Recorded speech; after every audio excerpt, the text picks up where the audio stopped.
Younger people, so cause we've had shows like we did a tour in Canada where the whole tour was like 18 and over, and most of the halls were like empty. So this is better, I guess. You know, I'd rather play early than play to an empty hall. Of course. And I was just wondering also, Shane, how many young ladies have you been coming to your gigs, or does this mainly appeal to sort of younger guys? I don't know, there's a few probably here and there, you know. I think it's more, in Europe I think it's more of a sort of male crowd really that turn up to our shows, I guess. It varies really, you know. All the nice looking ones come with their boyfriends and everything. Now you have been away for something like 2.5 years, and this is your first major tour in that time. And I'm just wondering, what are your perspectives of how the scene has changed in that time that you've been away from it? There's a lot more hardcore people coming to the gigs, and we played cheaper ticket prices, so that had a lot to do with it, I think. But the crowds are more energetic, I would think, and probably more like pogoing and dancing and stuff rather than, you know, headbanging all the time. It's a little bit of both. It's more mixed, whereas like earlier it was like more like death metal audience or something like that. But some of those barriers have kind of been broken down, do you think? Yeah. For us, I mean, our crowd's sort of broadened now, I think. I mean, last time, 2 years ago, it was mainly a death metal audience. And I'm not sure that it's the album that's got to do with it, but there seems to be a lot more hardcore kids and sort of alternative kids showing up, which is good for us, you know. This is kind of like what we want, really, you know, a mixture.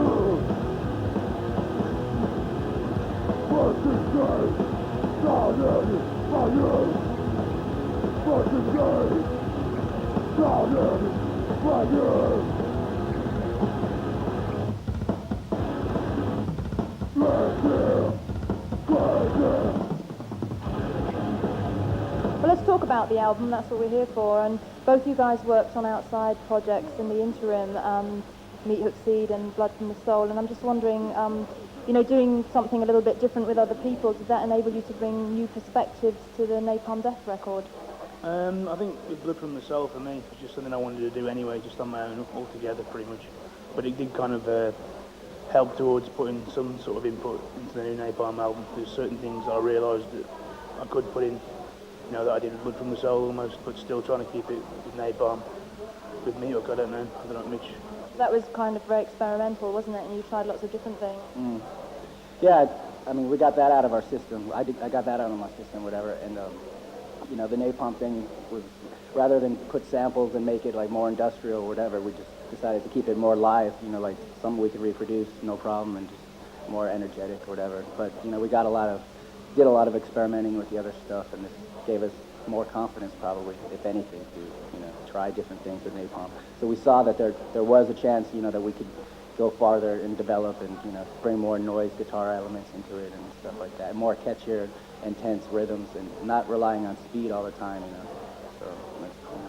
Now, I mean, the lineup that recorded this album is probably the most stable lineup that Napalm has had for probably your whole career. Yes, that's what I was going to say.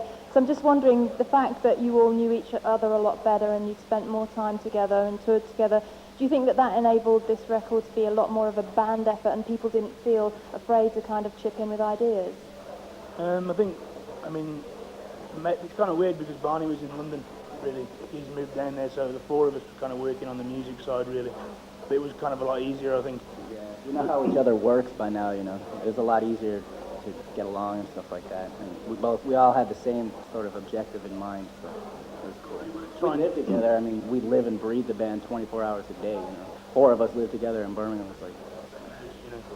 So we were trying to do like a different album this time, something that was a step forward instead of just remaining the same, which is not a bad thing, I suppose, but for me, I think it was time for Napalm to kind of move on a little bit.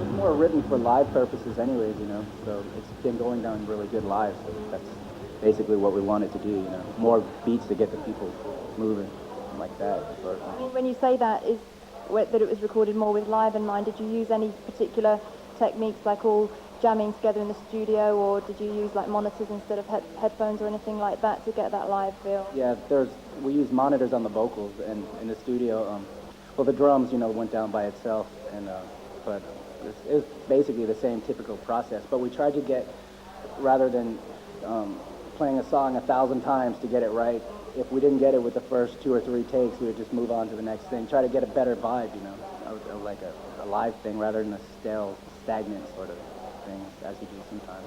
Absolutely. Now, I am not a person to ask generic questions, but, you know, like, why did you call your album Fear, Emptiness, Despair? But in this case, I do think that the title seems to bear a lot of relevance to the mood of the album. So I'm wondering, what exactly does the album title represent? Is it negative? Well, originally we were going to call it something else, and at the last minute, the rest of the band decided that they didn't like the title. And lyrically, speaking for my share of the lyrics, it kind of deals with like personal depressions anyway, and problems, you know. Not that we're depressed all the time, but, you know, there's a certain time, you know, of the day or the week or the month. The best time to write music for us. Just sort of like, you know, you'll write a riff or you'll write some lyrics that just represent a feeling. And at the time there was some campaign for I don't know what, and there was billboards everywhere with Fear, Emptiness, Despair. Symbolic. And I just thought they were 3 strong words, and they kind of like summed up the whole concept of the album, and it kind of carries on from Utopia Banished anyway, really. The whole sort of like loss of hope and kind of things, you know, just different sort of things like that, really.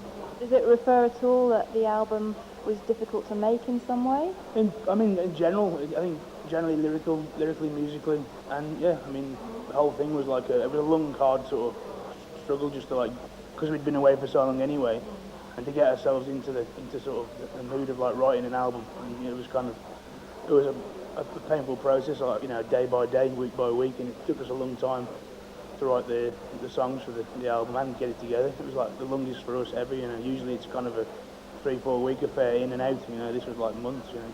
Then it was waiting around, but once we finished mixing it, we remixed it, and then we were waiting for 4 months before it came out into the shops. Whatever, just to get the cover too, you know, at the last minute. The album was delayed and whatever, the video was delayed, everything. But in the end, you know, we wound up with, we're happy, you know, with the product and stuff like that.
This time around, you know, for us, you know, from seeing like 2 years on from the last album, we were just into different stuff, influenced by different things, and we still wanted to keep the identity of Napalm, which I think it does, but we were just like different sort of rhythms and stuff that we were into, to us, we thought that some of the best songs that Napalm had done or we did were like the ones with the catchier slow parts in it, and we just decided to go that way really, you know. I mean, it was our 5th album, and I think after 4 albums of continuous speed, it was like we were kind of matured a little bit, you know. Plus there's 1,000,001 bands out now doing exactly what Napalm did 7 or 8 years ago, and that's cool, you know. I'd rather them just carry on doing that. I'd like us to move on, you know. I mean, people always say we were the innovators of grindcore. I think it's time for us to like re-innovate almost, you know. I don't know. Good point. I mean, and also it does add a lot more contrast and light and shade to the songs, and it makes the songs stand more on their own, doesn't it? When you're listening to the album, it's not just da-da-da, da-da-da. I think there's more standout moments, you know. Some songs like take a while to get going, but they climax, you know.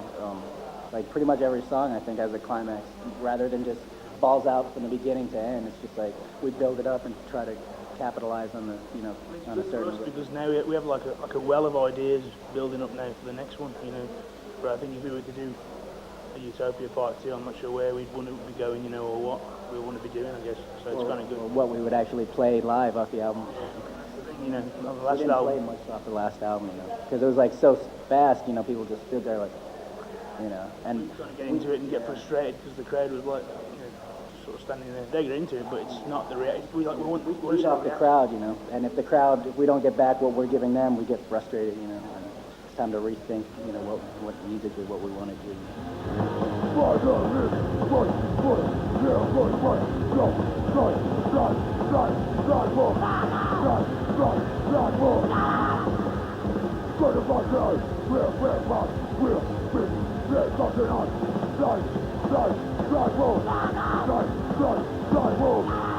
So we're winding up the European tour here. You've got UK dates at the end, and then what happens for Napalm Death? Well, I guess we were meant to have like a month off, but we have a show to play every week in that month off, so it's kind of a bit disjointed. And then we go to the States, I think, on August the 9th or 10th, do like a 5-week tour.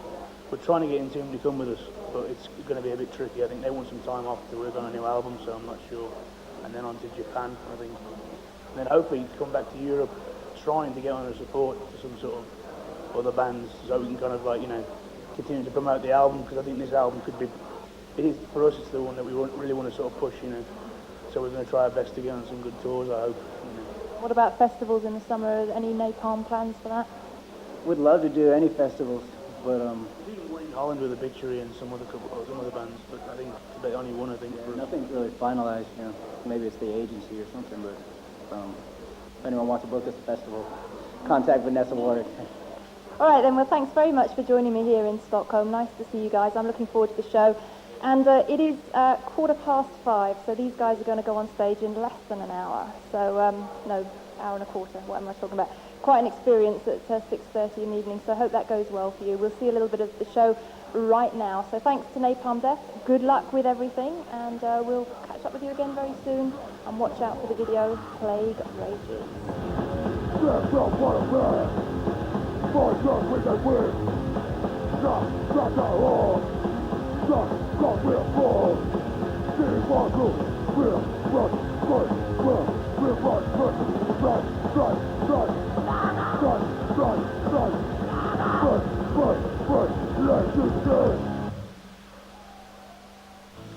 Napalm Death rocking it up in Stockholm there, and if you'd like to know more about the band or their merchandising, then you can write to the following address. It's Napalm Death, PO Box 905, London SE1 6LF. That's Napalm Death, PO Box 905, London SE1.